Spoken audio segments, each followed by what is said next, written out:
That's fine. If you're from Jaipur or you've been to Jaipur, it's in a place called Surya Mahal in Jaipur, and it's quite synonymous with the city of Jaipur. It's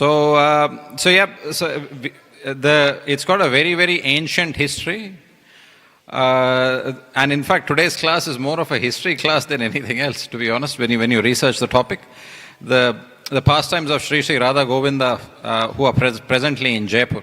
So they're a very, very ancient set of deities, very special set of deities, and they were originally established by none other than Krishna's own great grandson, whose name was Vajranab. Vajranab is the grandson who is directed by Abhimanyu's wife, Uttara. Abhimanyu, if you remember from the Mahabharata. She's the widowed wife of Abhimanyu. Her son's Parikshit, and Parikshit Maharaj's son is Vajranab. So under her direction, these deities are carved back in the Dwapar Yuga, and afterwards they just get lost, and nobody really knows where they are. And there are many other such deities if you go to Vrindavan. Anyone here who's been to Vrindavan? Oh, 1, 2. Okay. Okay, let's make it a little interactive. Some of the major deities in Vrindavan, what are their names? Okay, Radha, Madan, Mohan. And I'll give you a clue once right here behind this. Radha Gopinath, who? And anyone knows the name of any other of the prominent deities in Vrindavan? Yes, Radha Damodar, Radha Gopinath, Radha Madan Mohan, and? Yeah, Radha Gokul Nandan. Yeah, Radha Shyam Sundar. Yep, and Radha Govinda. But some of the prominent deities such as Radha Gopinath, Radha Madan Mohan, and Radha Govinda, we have the Pratibhu or the replica deities in Vrindavan. They were originally, all these deities were in Vrindavan, but they slowly have made their way to Jaipur over the centuries. Why did they make their way to Jaipur? When were these deities originally founded in Vrindavan? And especially the deity of Sri Radha Govinda is the topic of today's class. So anyways, the deity, as history shows, was carved by Vajranab, who's Krishna's own great grandson. And then, like I said, these prominent deities were totally lost. Chaitanya Mahaprabhu, who is the incarnation of both Radha and Krishna in the Kali Yuga, has some prominent disciples. Amongst them, we have the 6 Goswamis. And he specifically commissions Rupa Goswami, Srila Rupa Goswami, the task of going to Vrindavan and excavating these deities and finding these deities where they are. So Rupa Goswami is in Vrindavan on a specific mission to find where these deities are. And Rupa Goswami is not your ordinary sadhu or ordinary monk. In those days, a measure of a person's wealth was how many cows they had and how many cattle they had. And he has a cattle head of nearly 500 cows. And his devotion to Lord Krishna is very well known across that whole region. At that point in history, in world history, in India's history in particular, in that Indian subcontinent, India had been taken over by the Mughals, was under foreign occupation. And the Mughal kingdom, the Mughal ruler at the time was a person with the name of Humayun. Humayun himself is so impressed by Srila Rupa Goswami that he doesn't actually charge any tax to Rupa Goswami, which the Islamic rulers at the time had imposed on all the sadhus in Vrindavan and all the population who were non-Muslims in India. So he doesn't charge any tax to Rupa Goswami. And Rupa Goswami one afternoon is meditating on the Gopal Gayatri, and he is also meditating on Chaitanya Mahaprabhu, requesting that he find some of these deities very soon. And while he is doing that, one of his followers, whose name is Govinda Das, comes to him and tells him that one of his cows, who was lost from the herd, so from the herd of 500 cows, one of these cows hasn't been seen for weeks and months together. They finally spotted the cow, and who is in a particular area in Vrindavan, and she's been, according to the locals in the place, for the last few weeks and several weeks, she has not stopped giving milk. The milk is just falling on the ground. So for that, Rupa Goswami feels that is a real good sign. And he gets all the locals and the villagers, soon they go to that spot to see the spectacle, where there's this cow who's just been non-stop giving milk for so many weeks altogether. And they're quite astounded. And Rupa Goswami has a smile on his face and says that one of those prominent deities that were carved by Vajranabh, we will find these deities here. Let's start excavating. And so they start excavating, all the devotees at the time. And they excavate and excavate and excavate, and it's not any ordinary excavation. And the cow doesn't stop giving milk actually. And the cow is still giving milk, and luckily because of that, the soil is a little bit soft.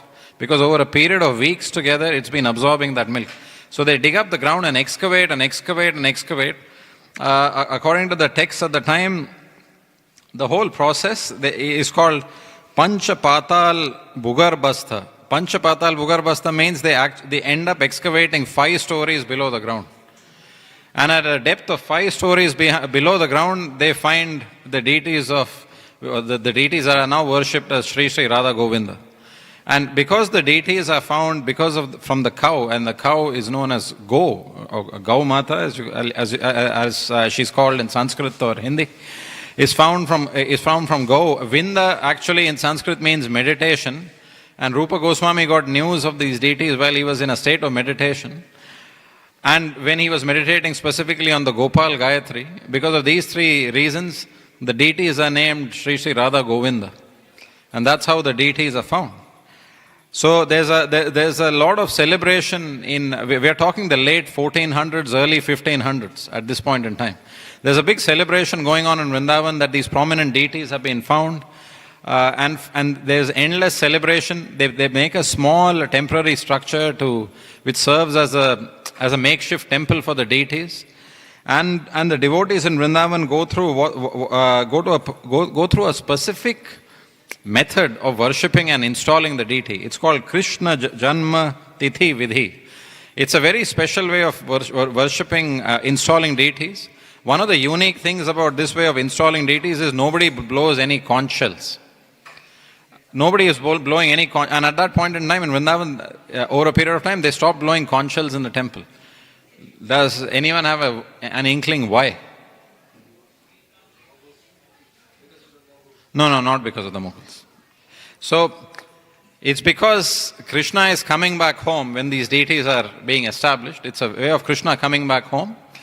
The last time the conch shells were blown in the temple in Vrindavan was when Akrura was blowing the conch shells to take Krishna to Mathura.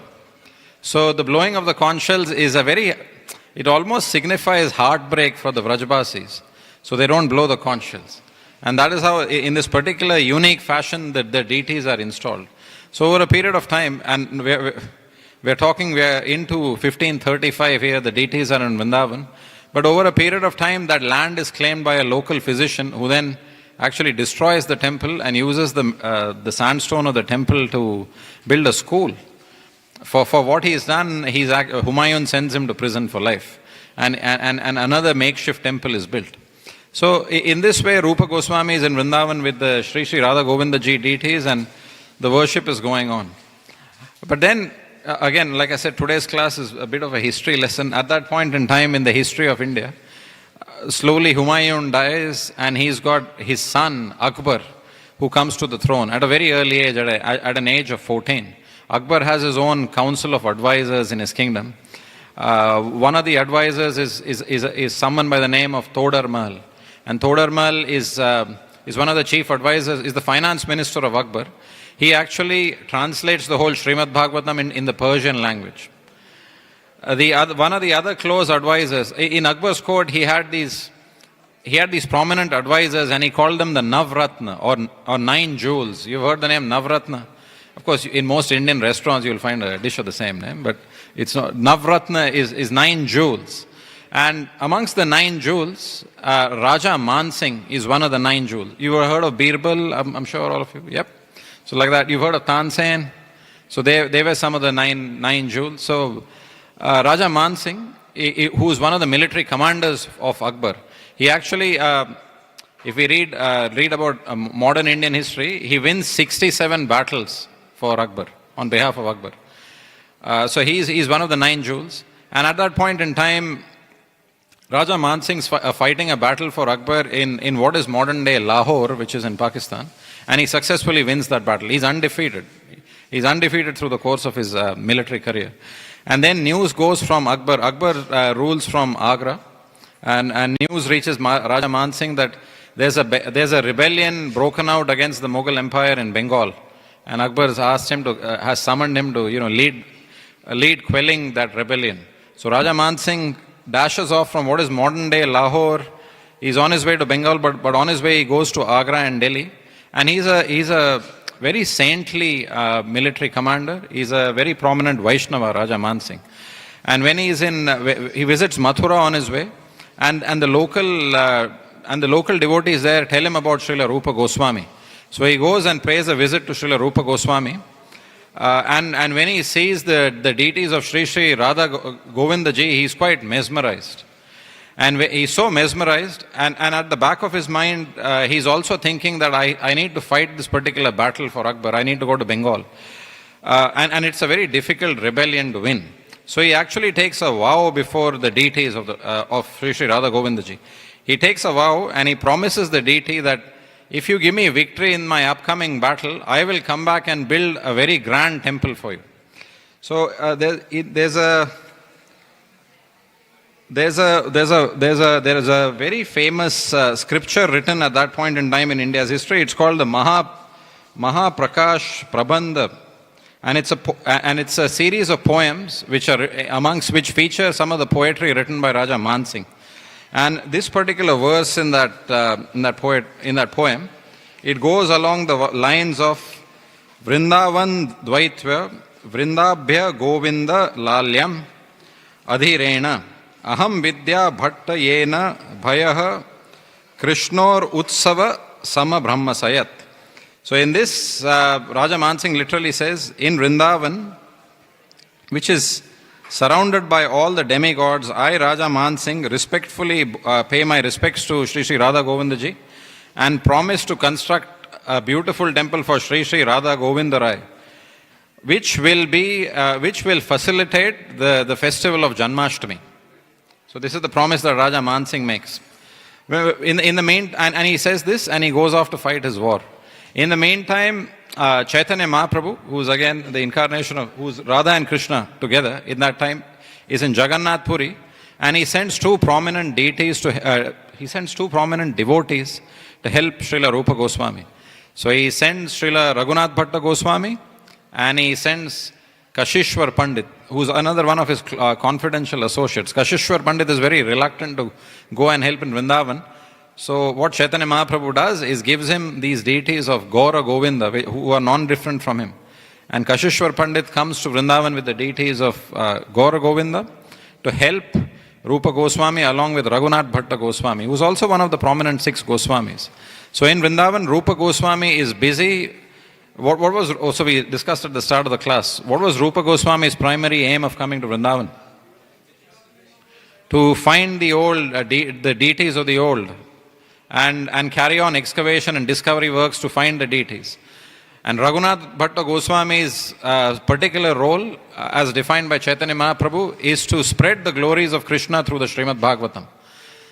So while Rupa Goswami is busy in his deity worship and trying to trace out more and more of these deities, Raghunath Bhatta Goswami is busy preaching to the public at large through the message of the Srimad Bhagavatam.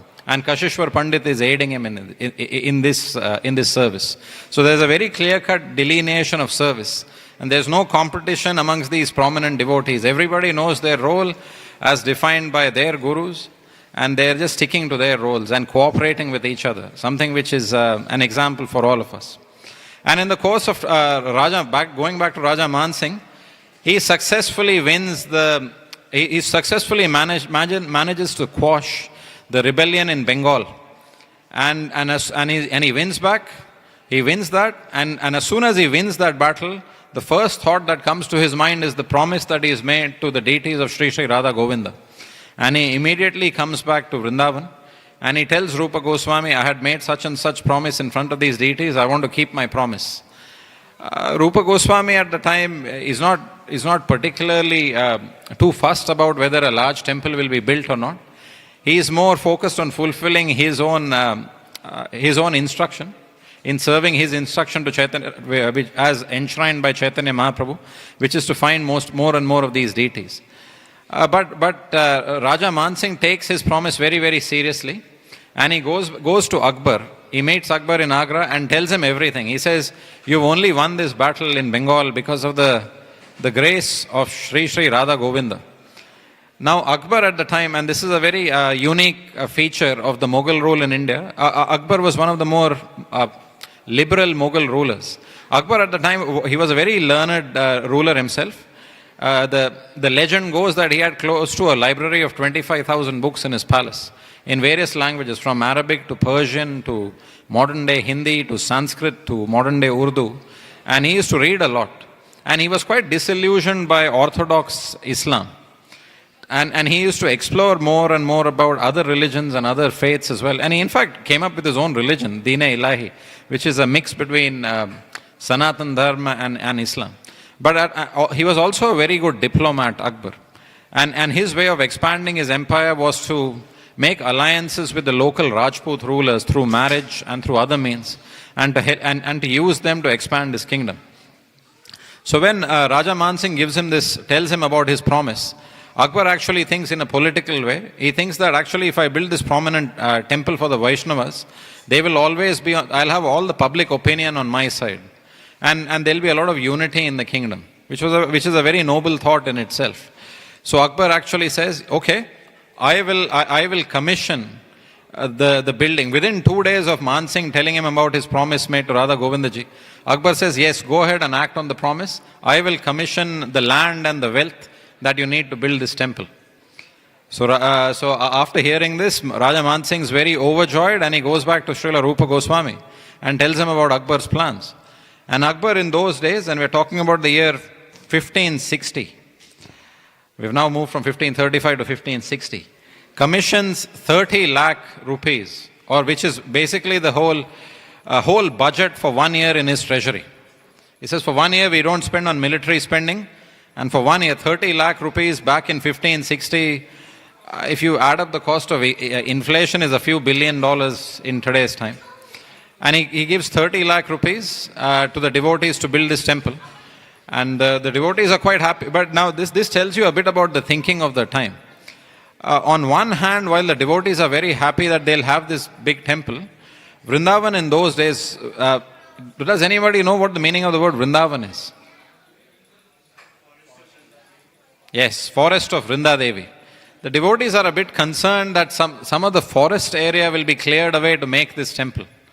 And then there are various poems written to that effect, and the teachings from that age where the devotees are a bit conflicted about whether the forest should be cleared, but at the end of the day, they come to a conclusion that if you build this temple, it'll attract so many more people from the length and breadth of the world and allow for the propagation of Krishna consciousness that all the devotees headed by Rupa Goswami agree to the proposal. So they start constructing the temple. It takes them 30 years to build the temple, and it's the first temple of its kind to be built in red sandstone. The first temple to be built in anywhere in the world from red sandstone.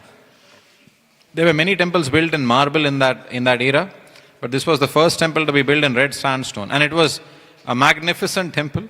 In the course of 30 years, it's a 7-story temple with various floors and subfloors. It's good that Kamsari Prabhu and Sriman Narasimha Prabhu are hearing this. There are 7 stories in the temple, with various floors and subfloors. There are kirtan halls, prasadam halls, halls for devotees to confidentially meet each other, halls for dramatic and artistic performances. And then, of course, in the center of the whole hall are the prominent deities of Sri Sri Radha Govinda. And the other important thing is, unfortunately, Srila Rupa Goswami is not in this world when the temple is opened. The construction of the temple outlives him, but then the activities of such great personalities are very transcendental. And Rupa Goswami is not present in this world when the temple is opened. However, Srila Jiva Goswami, who is very, very close to Srila Rupa Goswami, oversees the building, the construction, and the inauguration of this temple. So Srila Jiva Goswami does that. And it's a very, very prominent temple in that part. It's a very, very prominent temple in India at that time, the Sri Sri Radha Govinda Mandir in Vrindavan, built over 7 stories. So time goes by, and in fact, there are very famous stories from that era. I'll recite one. Srila Raghunath Bhatta Goswami has a particular service. And what was the service? Yes, to recite the Bhagavatam. Oh, actually, if the kids can be a little quiet. So Srila Raghunath Bhatta Goswami is spreading the glories of Srimad Bhagavatam, is preaching on the Bhagavatam. There's one particular pastimes where travelers from all over the world assemble in the Sri Sri Radha Govinda Mandir for the temple opening, and there's a class being given on. This is while the temple is being constructed, and Rupa Goswami is right there. He's very elderly, and you have Rupa Goswami there, Jiva Goswami there, Raghunath Bhatta Goswami there, and Kashishwar Pandit. All of these galaxy of great Vaishnavas there.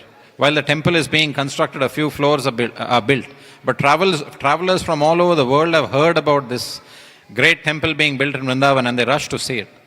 And there's this prominent devotee who comes from South India, and it's the month of Kartik. And in the month of Kartik, Raghunath Bhatta Goswami is reciting the Gopi Gita, which is the prayers of the gopis. It forms part of the 11th canto of the Srimad Bhagavatam also. And he's reciting the Gopi Gita, and everybody is like in a total state of ecstasy. Everybody is closing their eyes, tears are flowing from their eyes, and they're in a total state of bliss. However, this South Indian devotee observes that with Rupa Goswami, he's almost like stone. His eyes are closed, but it's almost like you feel that he's not even breathing. So he goes and gets some cotton balls and brings them near Rupa Goswami's nose just to check if he's breathing. And he holds them for nearly 24 minutes. The frequency of time in that era is he holds them for 1 danda. And 1 danda equates to 24 minutes in our time. And he holds it, and for 24 minutes, and the object of the exercise is if the cotton ball moves a bit, you know that the person's breathing. But the cotton ball doesn't move at all. But right after the 24th minute, when the recitation of the Gopi Gita comes to an end, Rupa Goswami exhales, and that cotton ball catches fire. So Rupa Goswami, all this while the recitation of the Gopi Gita is going on, Rupa Goswami in the spiritual world is Rupa Manjari. Is the assistant, one of the assistants of the gopis, is in a state of samadhi in Goloka Vrindavan, assisting the gopis, listening to the Gopi Gita. And finally, when the recitation finishes, he comes back to this earth and he breathes again. So that is, and all this is happening before the deities of Sri Sri Radha Govinda, who are also from the spiritual world. So such is a glimpse of the transcendental atmosphere of the time. So again, after fast forward 30 years, the temple is built, and Jiva Goswami presides over its inauguration. He even composes a series of 8 prayers called Sri Govinda Mandir Ashtakam during the inauguration of the temple. And Sri Govinda Mandir Ashtakam is a series of 8 prayers which talks about the glories of the deities of Sri Sri Radha Govinda, and particularly that temple. So and in this way, a lot of worship is going on in Vrindavan in that era.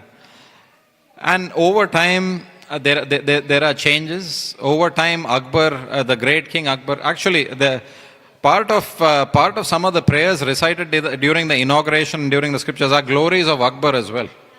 And they and the prominent Vaishnavas give a lot of credit to Akbar for building such a grand temple for Radha Govinda. So all that is there. Mansingh himself comes as well. Mansingh comes and looks at the temple and is very happy with the efforts. In fact, even today, if you go to Sri Sri Radha Govinda Mandir, if you go on the extreme left-hand side after opening the door, it has the names of all the prominent personalities at the time who contributed towards the building of the temple. It has the name of the builder, it has the name of Mansingh, it has the name of Akbar there commissioned, and the day on which the temple construction began as well. So anyways, that's how things go. So then over a period of time, we fast forward another 50 years. Akbar has been replaced by his son Shah Jahan, and Shah Jahan has 3 sons, actually 4 sons, and one of the 4 sons is a young military to-be king by the name of Aurangzeb. I mean, it's said in Vaishnava circles, even taking Aurangzeb's name is, brings about a lot of sadness for his various activities. So a little bit of a history into Aurangzeb. Aurangzeb from a very early age was very, very competitive towards his 3 brothers. In fact, all 4 brothers were very competitive towards each other. And Aurangzeb from a very early age visualized and had only one ambition, which was to become the king of the Mughal dynasty. He has a saying in Urdu at the time, which is basically the saying that shapes his life. It's a very simple saying. It goes along the lines of Ya Takht, Ya Tabut. Takht means the position of the throne, or the position of being the king. He says, whether I get the kingdom, the throne, ya tabut. Tabut means the graveyard. Either I be the king, or I am in the graveyard. That's it. There's no two ways in between. And as he grows up, he takes over the military and he engineers a coup and gets rid of kills 2 of his brothers. One of his brothers is by the name of Dara Shikoh, who actually who actually translated the Bhagavad Gita in Persian and in Arabic. Needless to say, Aurangzeb gets rid of him as well. And over a period of time, Aurangzeb is the undisputed ruler of the Mughal dynasty. He was particularly known for very cruel practices. There's a bit of these things are in the news in India. The point of history that we live in, a lot of the history of that time is being revisited in places like Ayodhya and Varanasi in India. And a lot of the things that Aurangzeb did at the time are back in focus. So Aurangzeb's rule is what you could make it. You could say you can draw parallels between the Taliban rule in Afghanistan and Aurangzeb's rule at the time, where civil liberties are at a bare minimum. If one does not follow the Islamic path, you're in a bit of strife. He introduces jizya taxes, or jizya is a form of tax for all non-Muslims who desire to go to places of pilgrimage. So if you lived in India at that point in time and you wanted to visit a holy place like Kashi or Ayodhya or Mayapur or Vrindavan, you had to pay a special tax. To observe festivals, Vaishnava festivals, you had to pay particular taxes. And Aurangzeb has that. And then he has this dream of building an Islamic caliphate in his empire and expanding his empire. So he does this in very cruel means. There was nothing with Aurangzeb that was very benevolent. And then over a period of time, one day Aurangzeb is just, as is his wont, he's surveying the Braja area part of his kingdom. And he goes to Mathura, especially the Keshava temple in Mathura, and which was destroyed many times till it no longer existed, and a mosque was built in its place. And Aurangzeb goes and visits the mosque.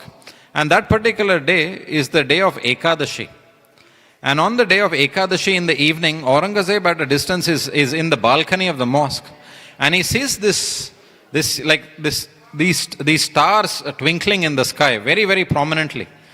And he says, and they're very, very big and bright, those stars. And he asks some of his ministers that, what are those prominent stars? They actually look very close to the earth. They tell him, those are not stars. Today is the day of Ekadashi, and the Hindus today say, on the day of Ekadashi, there is a temple built by your grandfather, Akbar, the temple of Radha Govinda in Vrindavan. And what you're calling stars are a series of all these earthen lamps that are being lit on Ekadashi in the Radha Govinda temple, which is originally the tradition in Jagannath Puri. So when Chaitanya Mahaprabhu sends Kashishwar Pandit to Vrindavan, Kashishwar Prabhu takes some of the Jagannath Puri traditions and introduces them in Vrindavan, one of which is in Jagannath Puri.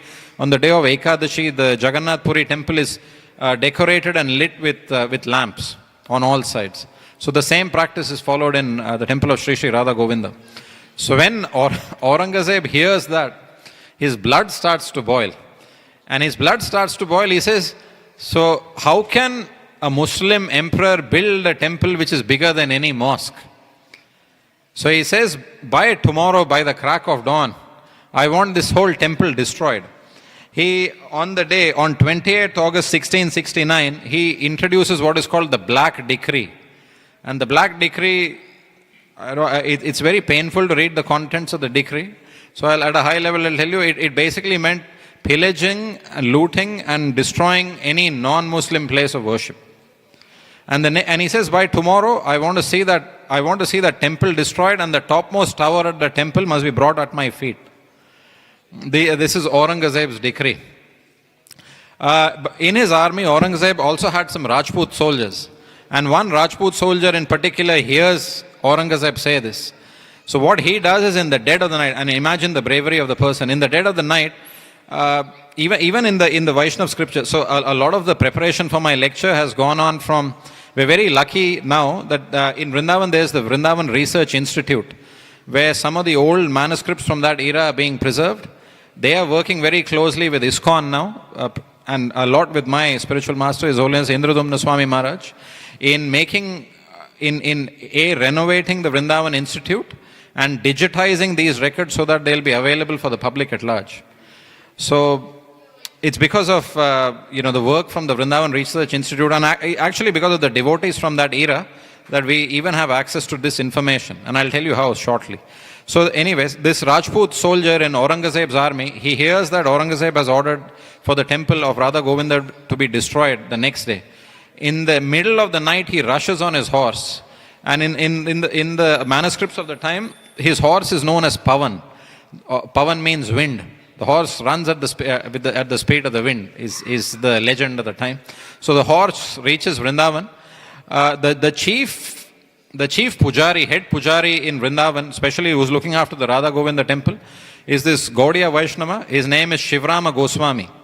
And these are some of these great Vaishnavas who most of us would not have even ever heard of. And he informs Shivrama Goswami that, I'm just coming from Aurangzeb's palace. This is what he has ordered. This whole phalanx of soldiers are going to come here with a view to destroy this temple. So the first thought that comes to Shivrama Goswami's mind is they have these large bells in the Radha Govinda temple at the time. He goes and starts ringing the bells at midnight. And he keeps ringing them till all the prominent citizens of Vrindavan are assembled at the Radha Govinda temple. And he tells them, this is Aurangzeb's cunning plan. So, and in those days, if you can imagine, we had this red sandstone temple built by Akbar, and the whole temple was bedecked by jewels and pearls and every opulence you can name of, because it was also funded and supported by the Rajput kings of that time. All the Rajput kings of the time were Vaishnav devotees who had a lot of faith in Radha Govinda, and Radha Govinda was the most prominent temple in Vrindavan at the time. So they don't think about protecting the opulence. So Shivrama Goswami and the Brajavasis, they're not thinking of how to protect the opulence of the temple. Their immediate thought is, how do we protect the deities? How do we protect the deities of Radha Govinda? How do we protect all the Vaishnava manuscripts? So all the Goswami teachings that we find today, from the 6 Goswamis to Vishwanath Chakravarti Thakur, the fact that they're still available. If we go back 400 years back, and I'm drawing a correlation, 400 years back or 500 years back, in the time when, has anyone here heard of Chanakya? Okay, all of you have heard of Chanakya. Do you know the university where Chanakya studied? Anyone knows? Yes. Who said Takshashila? Yes. Takshashila was the name of the university Chanakya studied. In modern history, in modern human history, there is no university older than the Takshashila University. So when the first Turkish rulers came to India, and when I say Turkish rulers, they're not from Turkey. They invaded Turkey, and that's why Turkey gets its name. Turkish is a nomad tribe that originally comes from Central Asia, from what is modern Uzbekistan and Kazakhstan, Turkmenistan, Tajikistan, that part of the world. So many times they did try to invade India. They were unsuccessful. Over a period of time, they were successful after winning the Battle of Panipat. And when they came into India, some of the earlier Turkish invaders, such as the Khiljis and Iltutmish in particular, the Khiljis burnt the Takshashila University. And the Takshashila University, the Nalanda University, the Shraddha Peeth, the whole Gurukul education system, they wanted to do away with it. So when they burnt the Takshashila University, it took many months for the fires to be extinguished, because it took that much time for the books to be destroyed. And with it went away volumes of knowledge. And the same, now coming back to our story, back to Sri Sri Radha Govinda and Vrindavan, in the late 1500s, the same principle is, the Shivram Goswami thinks of exactly what happened in Takshashila, and thinks they will destroy all the Goswami literatures and they won't be available for anybody in this world anymore. So the first focus is how do we protect the deities and how do you protect the Goswami manuscripts. So there in Vrindavan there is Govinda Kund. You've been to Govinda Kund? There's a smaller Govinda Kund also, which is in a very dilapidated condition today. It's a very small lake. They take the deities, put them in a box and submerge them in the Govinda Kund to hide them from Aurangzeb the next day. And they do that with the manuscripts. With the manuscripts, they dig them in the ground, they put them in the lake, and that's how they protect, and that's how they feel they can protect the manuscripts. So anyways, the next 5 minutes I'll kind of fast forward because it's a very sad part to the whole Leela. But the next day, at the crack of dawn, Aurangzeb's troops enter Vrindavan, enter Mathura, and they are ransacking and just destroying every temple in sight. But their main focus is the temple of Radha Govinda, because they've been given those specific instructions to destroy the temple built by Akbar. And the devotees, they feel that, okay, if they don't find the deities, maybe they're a bit innocent. They feel if the deities aren't there, the manuscripts aren't there, these people will come and loot the temple and go away. So the devotees at the time, they're not warriors or anything. They stand as human shields in the temple. And Aurangzeb's soldiers come, and if we read the Vaishnava, if we read the accounts of the time, and there are accounts made by the Brajvasis at the time, and there's also accounts made by Muslim travelers at the time. They're very sad accounts where for that whole day, after 28th of August 1669, the whole area was filled with the shouting and the cries of these devotees who were pierced by the spears and arrows and swords of the Mughal Empire. They were merciless in killing anyone who stood in their way. Like totally merciless. And they destroy many temples in their wake. There's one particular temple. What is the name of the temple of the deities of Gopal Bhatta Goswami? Anyone? So, okay, just a sidelight. The temple of Radha Raman gets spared in a very unique way. The temple of Radha Raman is the deities who were found by Gopal Bhatta Goswami. Gopal Bhatta Goswami came from the Soma dynasty or the moon dynasty. So outside the temples, the pujaris had a half moon or a crescent. So when the soldiers are coming and they pass by the Radha Raman Mandir, they actually think that's an Islamic symbol. They offer their respects and go ahead, and that's how those deities and that temple get spared. But everything else gets destroyed in their wake. So when they come to Radha Govinda temple, so they first loot the whole temple, all the jewels, all the pearls, all the gold, all the coins in the temple are looted, and then they start destroying the temple. It takes them 2 months. It tells you how ornate the temple was. It takes them 2 months to destroy 4 stories. So has anyone here, many people here must have been to Vrindavan. How many here have gone to the Radha Govinda temple? So there are still 3 stories of the Radha Govinda temple left. So one may think, and it's a natural question, that if they were destroying all those stories, how come 3 stories of the temple are still there today? Like the philosophy that they followed is just bring the temple, raise the temple down to its ashes, burn it, first loot it and then burn it to ashes. And they started destroying the Radha Govinda temple, and they destroyed 4 floors. It took them 2 months to do it. But still 3 floors stand today. And it's got a very unique story as to how. So Aurangzeb again is in Mathura. And on a particular evening he's in Mathura. And that day also is Ekadashi, as is today. So there's something very special about Ekadashis. So on the day of that Ekadashi, he's on this balcony in Mathura. And suddenly out of nowhere, the earth starts to move and the place has a mini earthquake.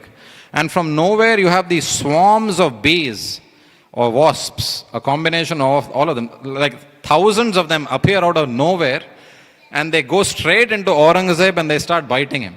They get into his clothes, get into his nose, and they just start stinging him left, right, and center, and he's like screaming in agony and pain. And some of his soldiers have to, some of his soldiers and ministers drag him out of the balcony and take him inside. And he's in front of his royal physician, or Hakim as they used to call them. And the physician's treating him. And while he's treating Aurangzeb, Aurangzeb tells the physician, what did I do wrong? I'm such a pious Muslim. What did I do wrong that, that I have to, see, like from nowhere I got attacked like this, and I'm the emperor. That he had a self-title for himself. He called himself Alamgir, or emperor of the world. So I'm the Alamgir and I'm being attacked by ordinary bees like this. How did it come to that? I'm so pious. It must be said, we don't know the name of that physician, that particular Muslim elderly gentleman who was a very pious Muslim, who must have had some serious guts. Because he actually tells Aurangzeb, well, this is only because you are destroying the temple of the Hindus, the Radha Govinda Mandir. For him to say that to Aurangzeb without and remain alive is quite extraordinary. And that actually strikes a chord with Aurangzeb. The words of this physician, who's considered a very pious physician, that he said that to me. So Aurangzeb immediately halts further destruction of the Radha Govinda Mandir. And 3 floors are still there, which is why those 3 floors are still available for darshan today when we go. In fact, Aurangzeb had even built a bit of a mini mosque above the 3rd floor, and the British got rid of it over a period of time. But that is why you still have the 3 floors of the Radha Govinda Mandir. So that's the... But however, we've got 15 minutes. This is a series. We'll be following up on this topic again next week. But if we've got 15 minutes, I'll dwell a bit on how the deities make their way today. So at the start of the class, we all said that the deities are in Jaipur today, but they were in Vrindavan originally, and Aurangzeb was on the lookout for them. So how did the deities make their way into Jaipur? And it took nearly 200 years for the deities to get from Vrindavan to Jaipur. And it's an extraordinary tale.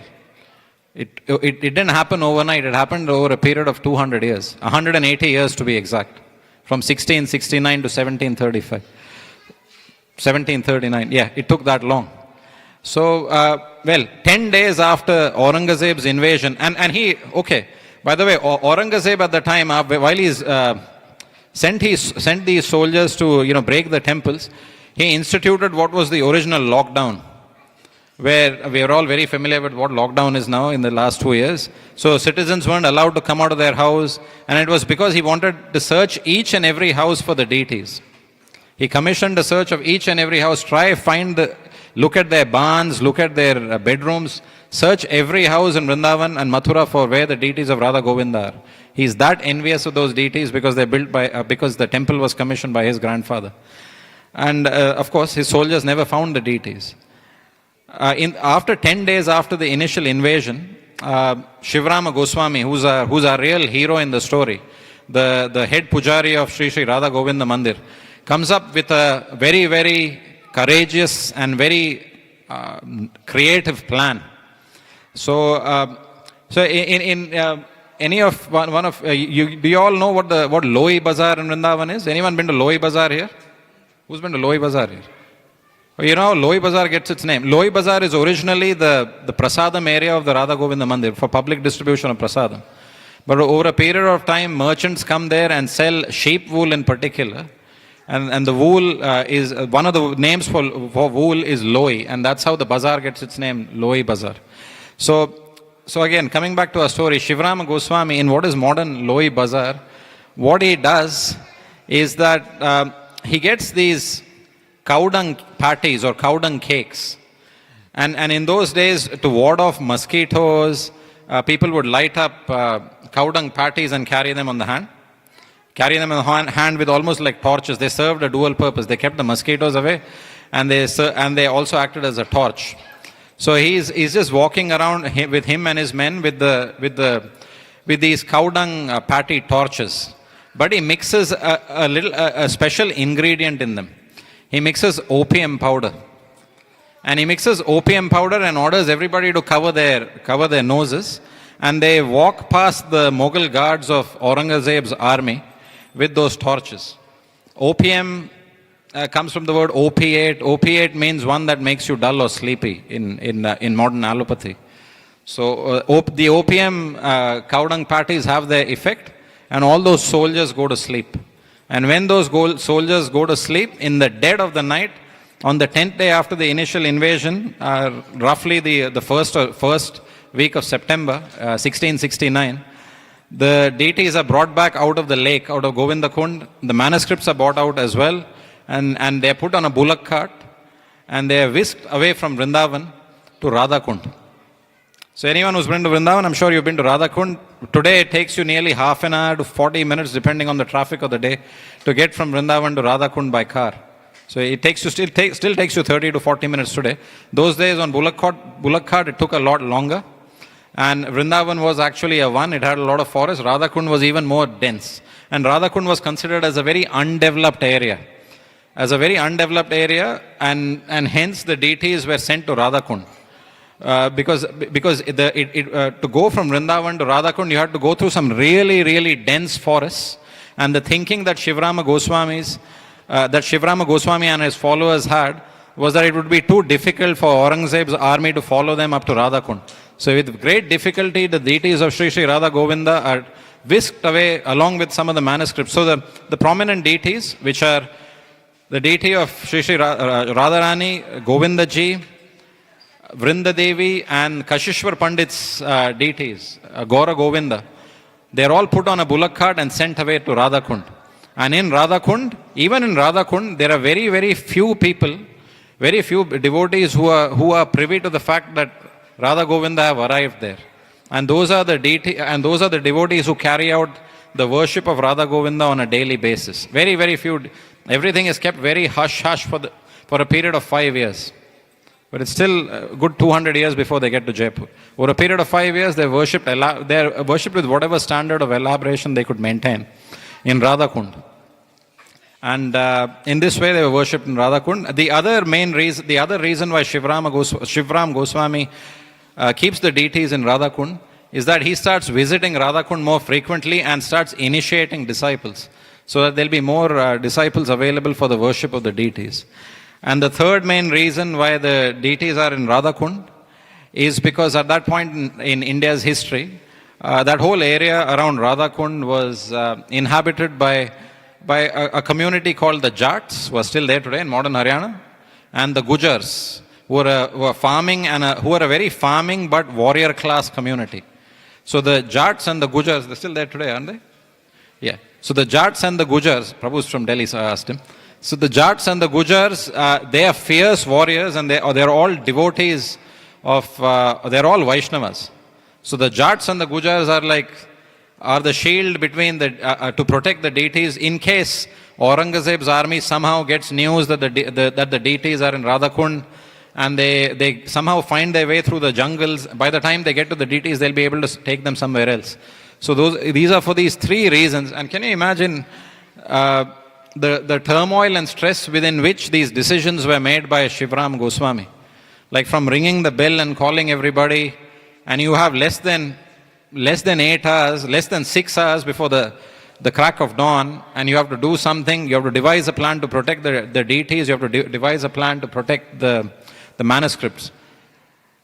We'll continue with what happens to Radha Govinda. It's a very elaborate tale. But some of the other, in the last 10 minutes that we have, some of the other, you may have questions on, okay, you're talking about Radha Govinda, what happens to our Radha Gopinath, what happens to Radha Madan Mohan and Radha Shyam Sundar, and some of these other deities that made their way to Jaipur over a period of time as well. Radha Gopinath doesn't have the same patronage at the time as Radha Govinda. Radha Govinda was the primary temple of worship. So to protect Radha Gopinath in the temple garden, they dug up the temple garden and hid the deities there till the Mughals went away. And then the deities were taken to Jaipur over a period of time. Radha Madan Mohan as well were smuggled away to Radha Kund. Radha Shyam Sundar as well. Then anyone in Vrindavan, you've been to the temple of Radha Vallabh? You've heard of Radha Vallabh? Oh yeah, Shubh Krishna Prabhu. The Radha Vallabh are these beautiful deities. They're made of wood.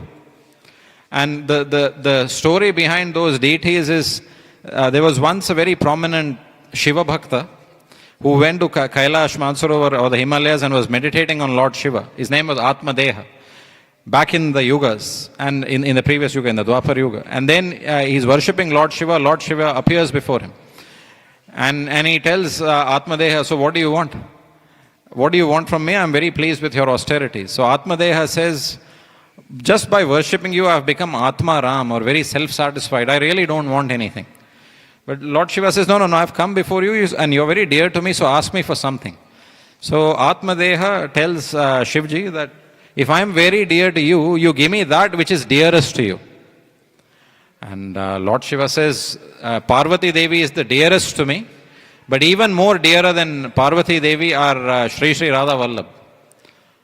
And anyways, I can't give you Parvati Devi, but here, you take Radha Vallabh. And he asks, Lord Shiva, what is so dear? Why are Radha Vallabh so dear to you? He says, when these deities will ever be taken away from you, you'll know the pain of being away from them. And that's the legend, and that's how the Radha Vallabh deities are then brought by that devotee Atmadeha or Atmaram as he's known into Vrindavan. So that when Aurangzeb's invasion was going on, the deities of Radha Vallabh, while some devotees were hid in the lake, some were hid in the garden, some were hid in people's houses. But anyways, the primary deities that Aurangzeb was interested in were the deities of Radha Govindaji. Radha Vallabh was actually put in a cave, was kept in a cave. And they were kept in a cave and the pujaris were maintaining the worship in the cave for the next 5 years. So those were some of the sacrifices that the Brajavasis of the time made so that we can still have darshan of these deities today, where we are. So I thought I'll end the class with a verse composed by Hari Vamsa, who was a prominent Brajavasi of that time. So, and it's a very pertinent verse to what is going to follow in the class and also to how we stand today.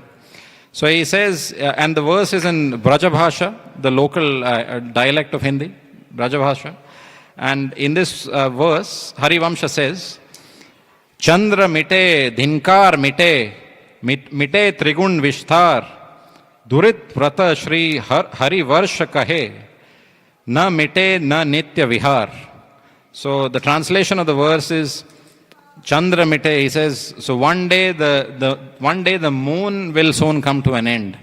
Dhinkar mite, one day the sun will also come to an end.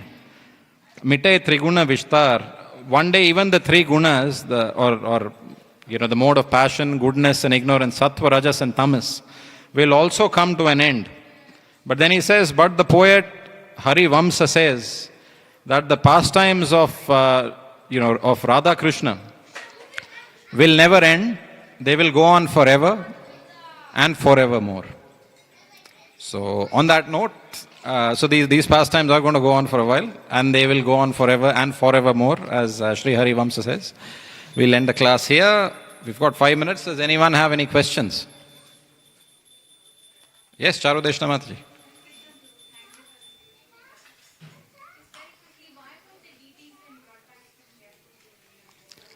Oh yeah, that is also going to be covered. The deities, they were Vaishnavas, fast forward 200 years, who wanted the deities to come back. There was a very prominent Vaishnava at the time after whom the city of Jaipur is named, Jai Singh II. His name was originally Vijay Singh, Jai Singh II.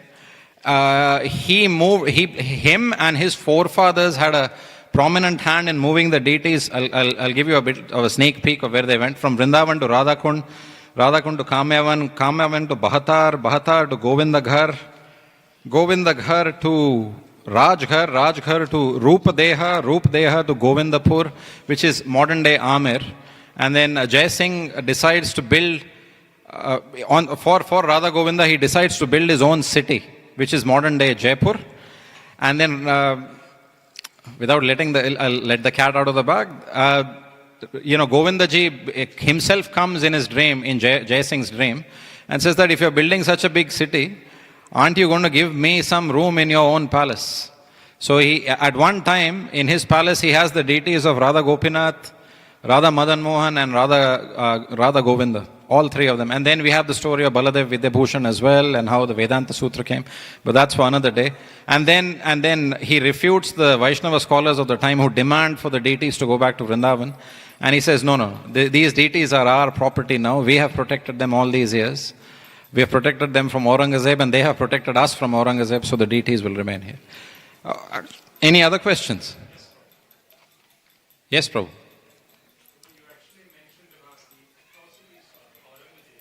Yep. Yep.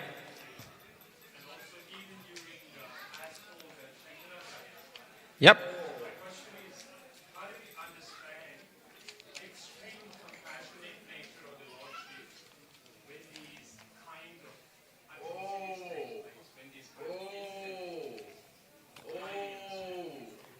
Well, Prabhu, okay, that's a very good question. And I actually missed a portion of my notes, which I'll answer through your question.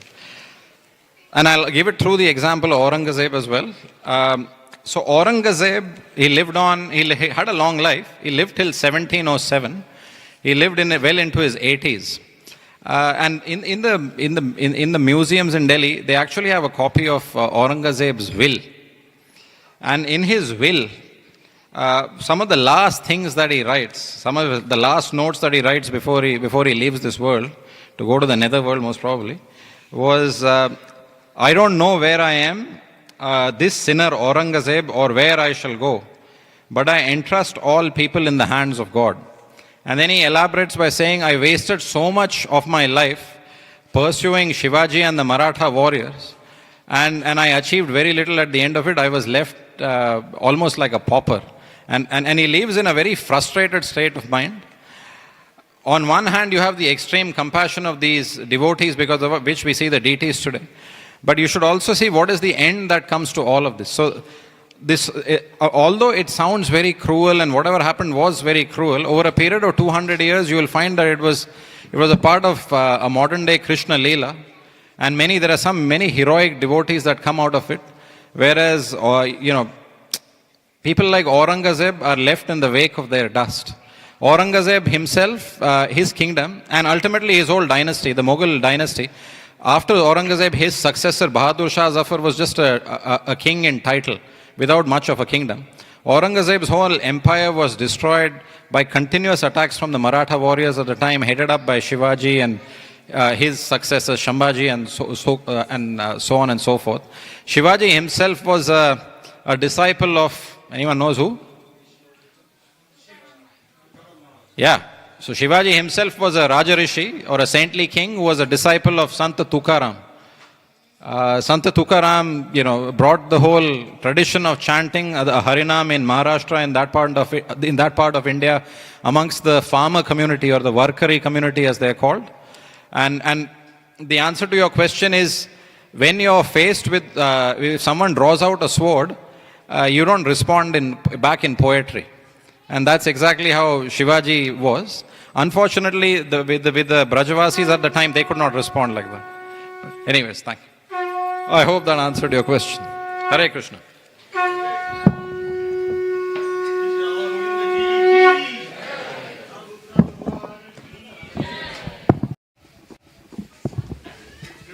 Oh, thank you very much.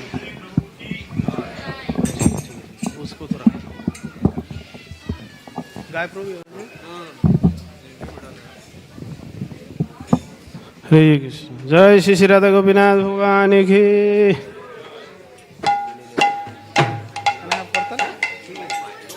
No करतल नमः